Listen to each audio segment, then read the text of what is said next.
All right, everybody, thanks for joining us today. We're going to talk about our Beagle Maggie, who is about 9 years old and recently had a scare with sterile meningitis. So our Maggie came to us. She was a rescue when she was about a year old. And as you all, as dog owners, realize, you know your dogs better than anyone, better than the vets, better than the neighbors, better than your friends. So when something's wrong with your dog, you typically have a really good idea.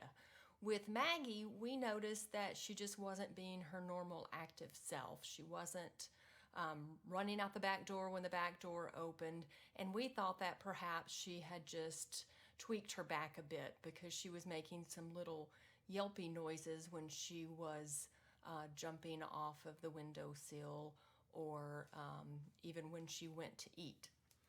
And speaking of eating, you know, Beagles love to eat. And Maggie would eat while she had the meningitis, but she wouldn't bend her head down to get into her bowl, and she wouldn't eat very fast. You kind of had to coax her into eating, which is not normal. So we took her to our regular vet. The vet looked at her and thought kind of along the same lines that we did, that possibly she tweaked her back. So they put her on, what was the medication that they put her on, Jason? Gabapentin. Gabapentin.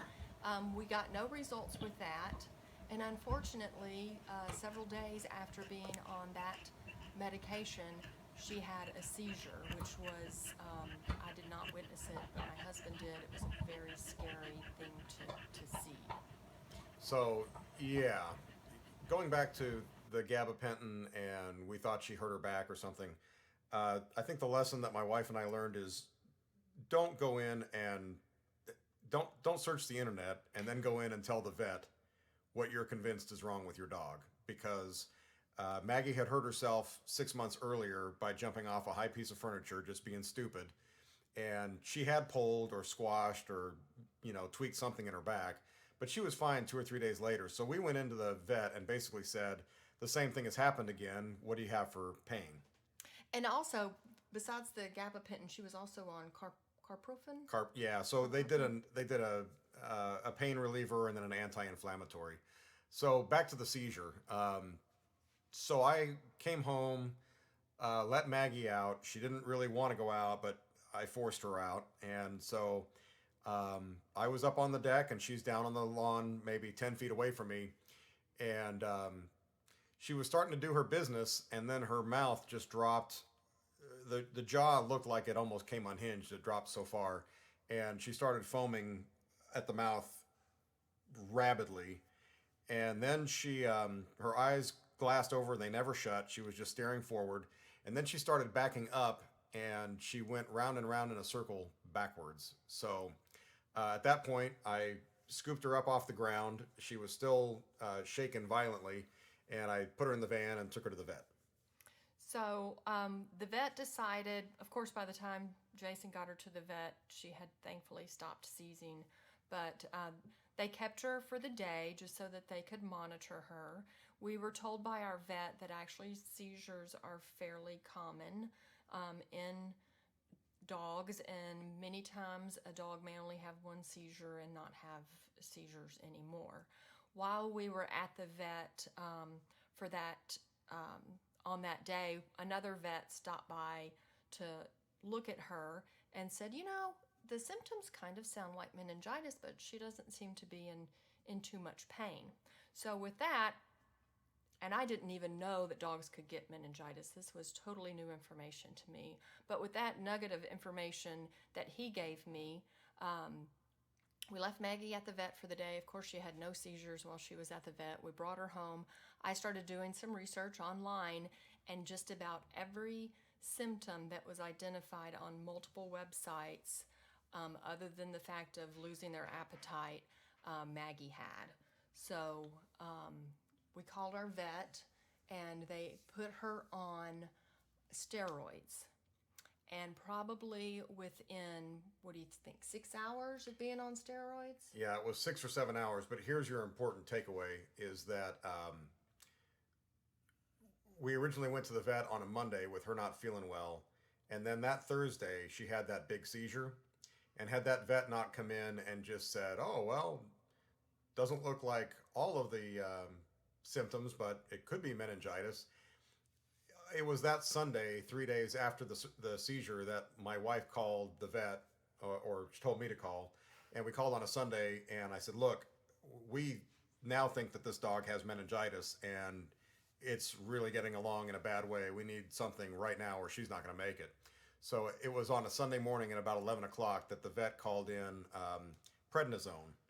And my wife is right. By the first dose was at 11 or 11:30, and by 7 or 8 at night, she was not 100%, but she was a good 80 or 90%. And then, as you will find, the prednisone brings on a bunch of interesting challenges. But go ahead, Tracy, tell them about that. Yeah, you're exactly right. Anyone that has dogs and has had them on prednisone, it brings along its own challenges, and a lot of that is increased appetite, increased thirst, and with just a tip that I found helpful that a vet gave us was with that increased appetite, we switched her diet to a light, high fiber diet so that she could eat more food, but not necessarily. She still gained weight, but she has lost that since she's recovered. But it gave, it filled her up more. It didn't necessarily have all of the calories that her normal dog food would have. And then, with that, having increased thirst as well, with that comes the need to go outside more. We're working, a working couple. Thankfully, a lot of times we have opposite schedules, so that worked out. But when it didn't work out, we had her confined to the kitchen, and we went to Costco and bought a super sized box of pee-pee pads, and she was excellent about using those. So at least when we weren't able to be with her 24/7, we didn't have a huge mess to clean up. At least it was contained. The vet also put her, because of the seizure, she continued to have seizures. How many do you think she had total? She had 6 or 7. Yeah. Because of that, she was put on KBR, which is also Potassium bromide. Yeah. You'll read a lot of horrible crap online about potassium bromide. Go ahead and give it to the dogs for a while. We were told that perhaps this meningitis might cause epilepsy forever in the dog. It might always have this. And so if that's the case, if you're not fortunate enough and you wind up having to deal with that, then potassium bromide is going to become a part of your life every day.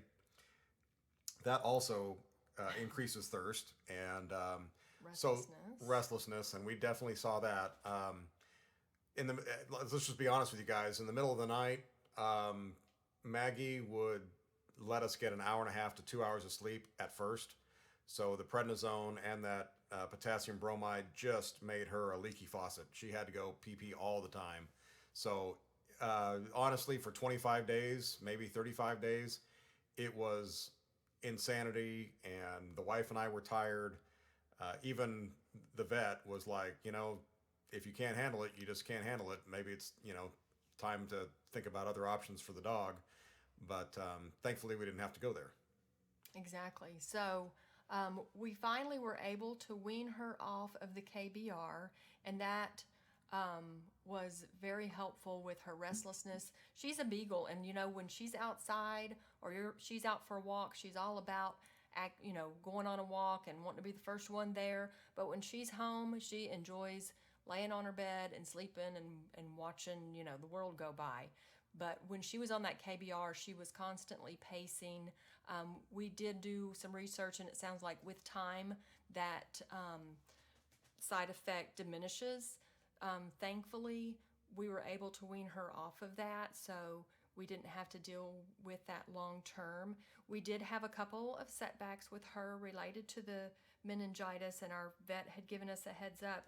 If you see her backslide, you need to go back to your original dose of the prednisone, because the vet will tell you, specific directions on the dosage. Obviously, follow your vet's recommendations, because you start out at a really high dose and then you gradually wean off.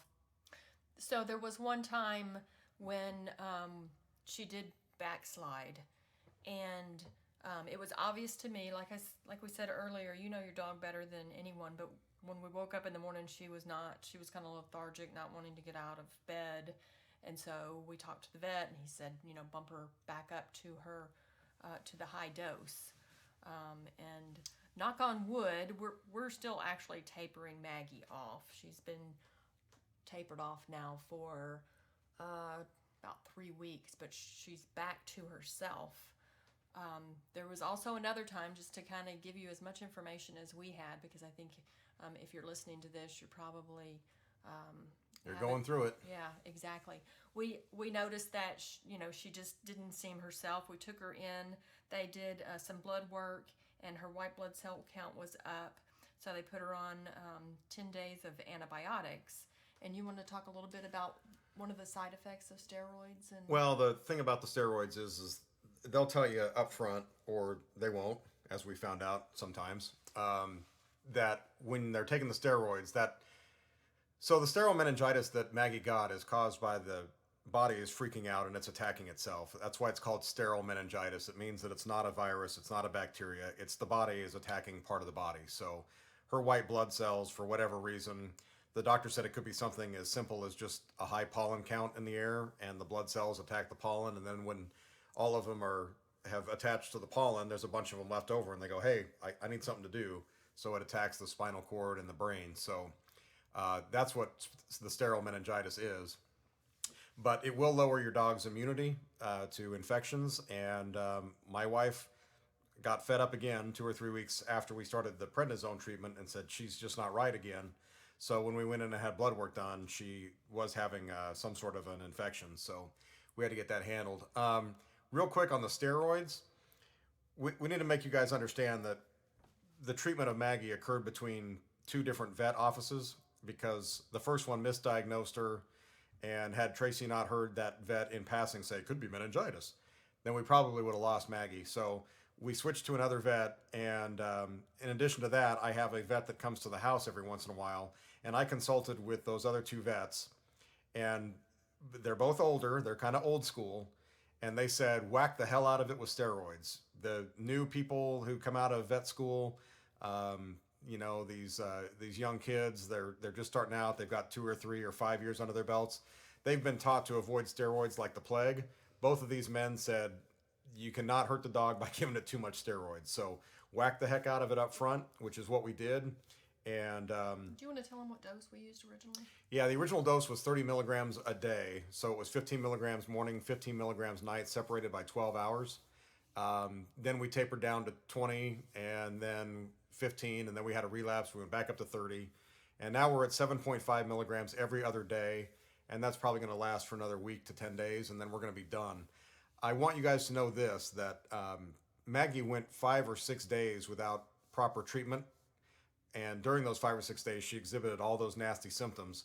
You're going to read a lot online, as we did, that if you don't get your dog handled right away, they make you feel like if you don't get it fixed in 6 or 12 hours, your dog's going to die. And I'm not saying that can't happen, but I am saying that was not the way that we experience things.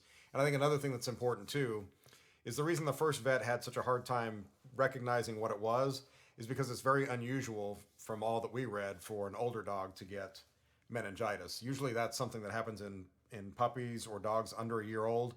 And from what we read, because we don't have any experience with it, that is serious then. In fact, my sister's German Shepherd had meningitis from when it was 6 months old. And although the dog lived for another 7 years, it was eventually the reason that the dog died. So, but if your dog catches it in an older age, our vet said, I have never, so take heart, I have never seen a dog have sterile meningitis that didn't respond to steroids and was not able to live a normal life and be off the drug. And I think Tracy would agree that the way we're seeing Maggie right now, she is virtually off the drugs, and she has returned to herself. So take heart. Absolutely. So one other thing, just thankfully for our vet, they're like, instead of doing all of these expensive tests, which I don't even know that they had the ability to do in their office, what they wanted us to do was just immediately get on the steroids, because being on those steroids will tell them or help diagnose that it is meningitis, which would be the diagnosis, not the diagnosis, but the That would be the treatment. yeah. So here it is, because this is important, guys. The second vet that we found, who was just a rock star, he said, look, I've got a CT scanner here, or you can go get an MRI, but a CT scan or an MRI is just going to tell us whether or not the dog has a brain tumor. And if it has a brain tumor, it's not going to be operable and you're going to lose your dog. If it's anything other than that, it's treatable with prednisone. So why don't we just do the prednisone? And if the dog gets better, you have your answer, and you also still have $2,000 in your pocket. So it's refreshing when you find a mechanic or a vet or a doctor that just says it the way it is. I pray you don't have that problem, but again, why do the imaging? If you give the dog the prednisone and it reacts positively, your problem is solved. And again, you've saved the money, because if you image some sort of more nefarious problem, there's nothing that can be done anyway. So that was one thing that we were very thankful for with our vet. Yeah, so just I guess as a summary from my standpoint is to not ignore your dog's symptoms. If they're exhibiting, any signs of discomfort or distress, get them to the vet as quickly as possible. Your vet, your dog better, than anyone else. You see them every day. They're part of your family. I am just so thankful that we have had a positive outcome with Maggie. And if you're going through this or have any similar stories, I just wish the very, very best for you and your best friend. And in closing, if you have any questions or want to get in contact with us, just send us an email in the link below. We'll be glad to help you out. But don't lose heart. Buy lots of pee-pee pads. You're in for 30 days and no sleep. But at the end of the day, that's a small price to pay for your best friend.